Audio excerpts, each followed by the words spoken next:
Good morning, everybody, and welcome to the Recovery Classroom. My name is Drew. I am an alcoholic, and today I'm a recovering alcoholic, and I cannot be any more grateful. It's been a while, right? It's been about a month, I think, since I've been able to do a monologue, maybe a little longer. Been off on a hiatus, having to take care of a lot of things. I've just not been able to dedicate the time to these monologues. And the good news is I'm coming out of that period, so I think I'm going to be able to get myself back into a regular cadence of doing these monologues. I'm really excited about that. I was running this morning, I was thinking, I think I've done about a full year, like roughly around 365 of these morning monologues. And so since I'm coming on back off this break, why not start a season 2? So going forward, we're going to call this a season 2, right? Season 2 of the morning monologues. But don't get me wrong, we've still been cross-talking. We've still been going to the treatment facilities and having good, honest conversations and dialogue with folks. And as a matter of fact, that's something I want to talk about today. We were in a treatment facility last night holding one of our crosstalk meetings inside of this facility.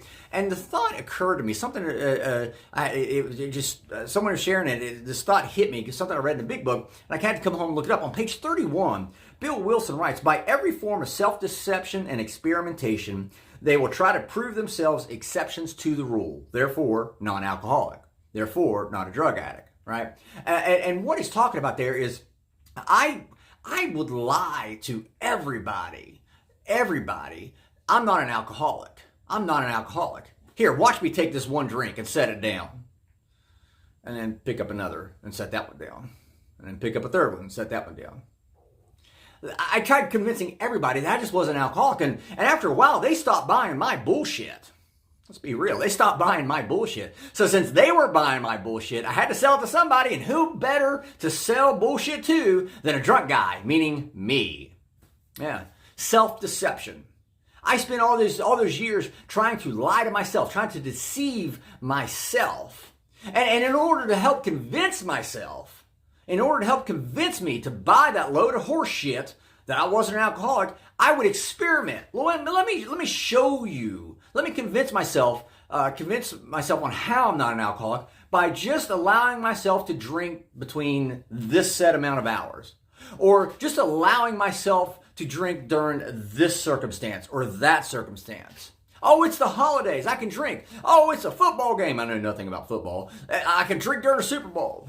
Oh, it's the World Series. I can drink during the World Series. I spent years wasting time not only trying to convince other people that I was not an alcoholic, but also trying to convince myself. I hear people talk about that all the time. They might have 5 years of sobriety and they relapse, they come off of a relapse and they go, man, I pissed away 5 years. I'm like, no, you didn't. If you remember what you were doing in that 5 years that you were sober, then no, you didn't piss it away. I had 4 years of sobriety and I relapsed in 2017. And I used to always say, well, I pissed away 4 years of sobriety. No, I didn't. I remember what I was doing in those 4 years before 2017. I remember clearly what all was going on in my life and all the experiences and joy and happiness and sadness and frustration. I remember all those emotions I felt in that 4-year period. Now, I don't remember a whole hell of a lot of what I was feeling after that 4-year period once I relapsed. But no, I didn't piss it away. See, I didn't piss away the 4 years of my sobriety whenever I relapsed. All right, that time I did not waste, but I wasted so much of my time. I missed out on so many events in my children's life, my family's lives, experiences that I just missed out on because I was too busy trying to convince other people and myself that I wasn't an alcoholic. See, again, they stopped buying the bullshit, so I had to start selling it to somebody else. And that was a drunk guy called me. I started trying to pick up, trying to convince myself. Experimentation. And then I love that last part of the line. It says, they will try to prove themselves the exceptions to the rule. Nobody wakes up and says, I want to be an alcoholic when I grow up. I want to be a drug addict when I grow up. I know I didn't. But here I am. I'm realizing I'm probably an alcoholic. I can't take just one drink and set it down and walk away and be good for 6 months and not think about it. That wasn't me. That wasn't this guy. I'd take one drink and before I set that first drink down, I was already thinking about the rest of the fucking bottle. I wanted to prove myself the exception to the rule. Out of all the similarities and characteristics that I was demonstrating to being an alcoholic, I didn't want to, I wanted to be different. I did not want to be an alcoholic. And I wasted so much time trying to convince myself that I was not an alcoholic. You may be an alcoholic, you may not be. You may be a drug addict, you may not be. I don't know. That's not up for me. This is the only disease. Addiction is the only disease where we have to self-diagnose, where we have to take a good, hard, honest look at ourselves and ask ourselves, can I just use that one? Can I take just that one and walk away and be done? For me, it's not even worth the risk of taking that first one anymore. It's not even worth the risk. But you have to answer that question. At the end of the day, the good news about all this is, if you think that you are an alcoholic, you think that you may be a drug addict and you're struggling, hope's available. You can get better. I'm walking, talking, living proof. I know hundreds and hundreds of people that are walking, talking, living proof, drug addicts, alcoholics alike, that you can recover. You can recover.